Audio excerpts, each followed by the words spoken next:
अच्छे बहुमत से भाजपा जीतने जा रही है और अपराध भ्रष्टाचार के विरोध में वहां का जनादेश आने जा रहा है। सर वीआईपी के मुकेश सहनी कहते कि बावन का चावल और सहनी का मछली इस बार रंग जात की राजनीति करने वाले लोग जात के पीछे उसके शुभ कभी न कर सकते हैं। आज महात्मा गांधी, पंडित दीनदयाल उपाध्याय, लोहिया जी और जयप्रकाश नारायण जी का जो सिद्धांत था कि जाति विहीन समाज बनाना है, भ्रष्टाचार मुक्त राष्ट्र बनाना है, आज ये जात की राजनीति करने वाले लोगों की दुकानदारी बंद हो जाएगी। आने वाले समय में जो जमात की बात करेगा, सबका साथ सबका विकास की बात करेगा और देश के प्रधानमंत्री नरेंद्र मोदी जी के वो महामंत्र को लेकर चलेगा, उसी की राजनीति चमकेगी। आप देख लीजिएगा, ये जो जात की राजनीति करने वाले पार्टी है, जातिवाद और परिवारवाद के बल पर जो अपनी सत्ता को हासिल करने वाले लोग हैं, इनकी जमानत नहीं बचेगी। प्रशासनिक अराजकता का सूचक है। इसके लिए जिम्मेवार लोगों पर इमीडिएट कार्रवाई होनी चाहिए और कोई सिपाही पर कार्रवाई से आपकी सिस्टम कमजोर है। अच्छे ऑफिसर्स, ईमानदार ऑफिसर्स रहते हैं तो उसका दूरगामी असर पड़ता है। और जिले के अंदर ये व्यवस्था को बनाए, और मैं तो कह रहा हूं कि एक सतत प्रहरी के रूप में लखीसराय के अंदर पूरी पहरेदारी सामाजिक कार्यकर्ता करेंगे। और आज उत्पन्ना एकादशी है, हमारी शुभकामना भी है लोगों को, लेकिन उनको पता होना चाहिए कि राक्षसी और दानवी प्रवृत्ति वाले लोगों का वध आज ही के दिन भगवान विष्णु का वध करने के लिए चला था। और उत्पन्ना एकादशी में माता ने उत्पन्न होकर के इस दुराचारी, व्यभिचारी, भ्रष्टाचारी को समाप्त की थी।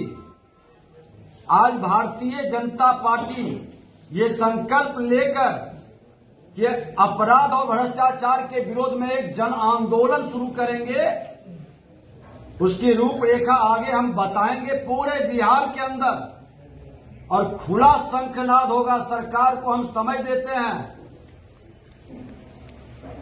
1 महीने के अंदर अगर जो अपराध में कमी नहीं आई और भ्रष्ट पदाधिकारियों को आप आपस नहीं बुलाया तो उसके विरुद्ध पूरे बिहार के अंदर जन आंदोलन शुरू होगा।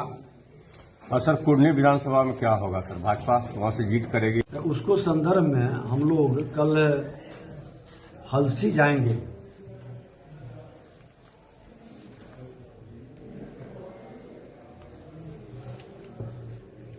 फिर इस कानून व्यवस्था का मामला है कि थाना सुनता नहीं है, काउंटर केस करवाता है। जब केस करने जाते हैं तो दूसरे पक्ष को भी बुला के काउंटर केस करता है। ये किस थाना का मामला है?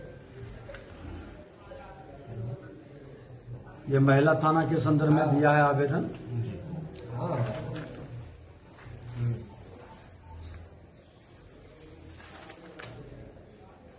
सिविल सर्जन से संबंधित भी है, आयुष्मान कार्ड से संबंधित है,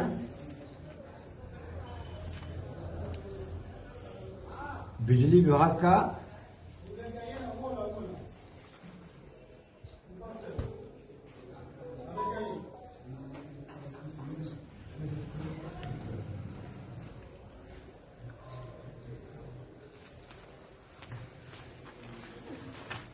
और एक सबसे बड़ा मामला आया है सिंचाई विभाग से कि बालगुद्दर के पास हरोहर नदी पर फ्लड स्लुइस गेट निर्माण। हेलो प्रणाम एसक्यूटी साहब, ये हमारे विधानसभा क्षेत्र अंतर्गत हरोहर नदी पर एंटी फ्लड स्लुइस गेट निर्माण जो हो रहा है, उसमें मिट्टी भरने के कारण जल निकासी अवरुद्ध हो गया है और कई किसान आए हुए हैं। पिछले बार भी ये मामला था, ये मामला सदन में भी आया था, हम लोगों ने निर्देशित भी किया था अच्छा ये बताइए कि ये कितना वर्ष से बन रहा है, कब शुरू हुआ है ये?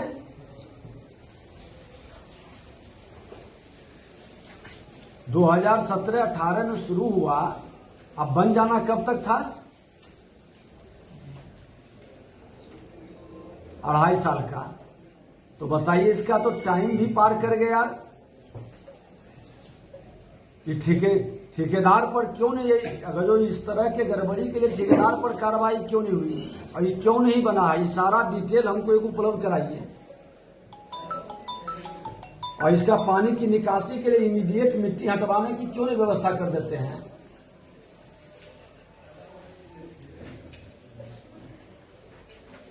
मशीन उसको आज भेजवाइए और शुरू करवाइए।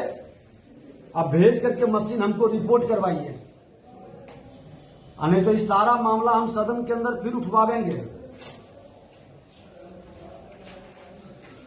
ठीक है, तो आज मशीन भेज करके इमीडिएट हमको खबर करिए। ठीक, क्या मशीन भेज रहे हैं। इस मामला को हम पूरे अति से लेते हैं। पूरा एकदम खेत डूब रहा है, सब तैयार फसल सब ये हो रहा है पूरा।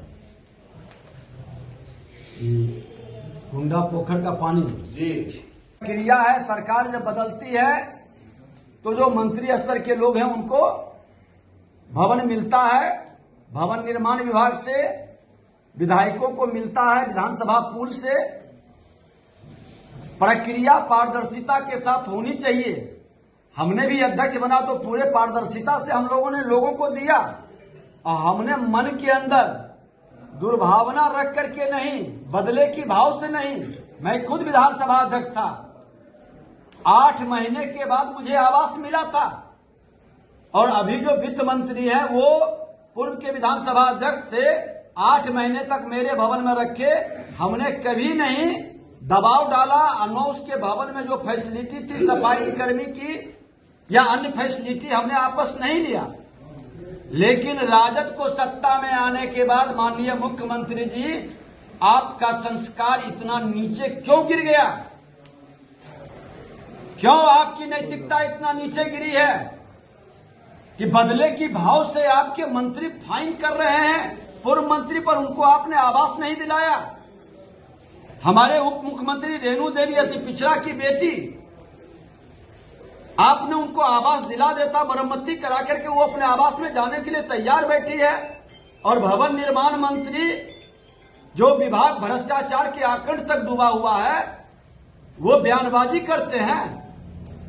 पूरा पोल खोल देंगे, हर विभाग का पोल खोलेंगे, अब बता देंगे कि ये भ्रष्टाचारियों की जमात भारतीय जनता पार्टी को डिमोरलाइज नहीं कर सकता है। मैं सत्ता में सुख प्राप्त करने के लिए नहीं आता हूं। हम लोग राजनीति से रोटी निकालने वाले लोग नहीं हैं, राजनीति को सेवा के भाव से काम करने वाले लोग हैं। और जो राजनीति से रोटी निकाल करके चारा चोर खजाना चोर का हजारों करोड़ का मालिक बन के बैठा है, वो लोग को भी सजा मिलेगी। और वो लोग की बेचैनी इस तरह के बदले के भाव से हतोत्साहित बीजेपी नहीं होगा। आप संवैधानिक अधिकार है, सत्ता और विपक्ष, संविधान की 2 आंखें हैं, लोकतंत्र की 2 आंखें हैं, दोनों को सम्मान हो, उसका जो अधिकार है दोनों को मिलना चाहिए। और अधिकार में अगर जो आप कटौती करते हैं और संवैधानिक जिम्मेवारी का निर्वहन नहीं करते हैं, तो माननीय मुख्यमंत्री जी धृतराष्ट्र की भूमिका बंद कर दें। अपने सिद्धांत और नैतिक जिम्मेवारी और संस्कार को जो आपने स्थापित किया है उसका पालन करिए, नहीं तो सत्ता के लिए आप धृतराष्ट्र बनकर इतना नीचे गिरिएगा। पूरा देश इसको देख रहा है। समय रहते आप नियम के साथ, नियम के अनुसार, बिना भेदभाव के, आप शपथ लिए हैं कि बिना भेदभाव के काम करेंगे, तो ये व्यवस्था को निरपेक्ष भाव से करवाइए। एक्शन लेने से ही समस्या का समाधान है, लेकिन कहीं न कहीं इनकी शिथिलता, सरकार के सक्रियता नहीं रहने के कारण प्रशासनिक पदाधिकारी में शिथिलता आई है। उनकी निष्क्रियता प्रशासनिक अराजकता उत्पन्न कर रहा है और भ्रष्टाचार को भी बढ़ावा दे रहा है। और इस मामला को लेकर कानून व्यवस्था, गिरती हुई कानून व्यवस्था को भी लेकर लखीसराय के अंदर भी 2 हत्याएं हो गई। इधर एक महिला की हत्या हुआ और एक हत्या और सुजगढ़ा के अंदर हुआ है ना, क्लास में टल रहा था उसको भी। तो ये तमाम हत्याएं लॉ एंड ऑर्डर पूरी तरह से फेल हो रही है। जो केस किसी जिस पर मारपीट दबाव पड़ता है, चाहे वो रंगदारी का हो या किसी तरह के घटना का हो, इस तरह की व्यवस्था के लिए जब थाना जाता है तो थाना प्रभारी के द्वारा शिकायत आ रही है कि वो दूसरे पार्टी को भी बुला के एफआईआर कर देता है और बाद में कहता है कि अब एफआईआर दोनों का हो गया है, आकर के कंप्रोमाइज करिए। एक तरह से अघोषित अपराधियों को पूर्णतः संरक्षण और सुरक्षित थाना की मानसिकता से किया जाएगा तो उसका जोरदार विरोध किया जाएगा और ऐसे थाना प्रभारी को चिन्हित करके पूरी प्रामाणिकता सबूत के साथ फिर हटाने की हम लोग मांग करेंगे। और एसपी से भी हम बात करेंगे कि इस तरह की मानसिकता थाने के अंदर बदले, काउंटर केस कराने का। और केस जब होता है तो जो पहला पीड़ित है उसका केस लेते हैं, उसकी पहले छानबीन करें। काउंटर केस करा करके उस पीड़ित के मामला को दबाने का और केस में संज्ञान लेने की बजाय इसको कंप्रोमाइज कराने का, ये मानसिकता सरकार बदले। गिनती गिनाएगा कि अपराध घट रहा है, लेकिन ये अपराध नहीं घट रहा है, ये सरकार के नाकामयाबी, प्रशासनिक अराजकता के कारण, केस दर्ज नहीं करने के कारण ये वातावरण बनाया जा रहा है। पूरे बिहार के अंदर एक भय का, एक दहशत का माहौल बन रहा है। और पुलिस प्रशासन ये ध्यान में रखे कि जो सत्ता में बैठा है वो सत्ता से उतर नहीं सकता है। सत्ता आते और जाते रहती है, लेकिन आपको ईमानदारी के साथ पब्लिक के, जनता के नौकर हैं, एक जनता के नौकर की तरह अपने मालिक के प्रति ईमानदारी से काम करें और जनता के प्रति वफादारी नहीं रखेंगे। और सत्ता जब बदलेगी तो आप जैसे लोगों को चिन्हित करके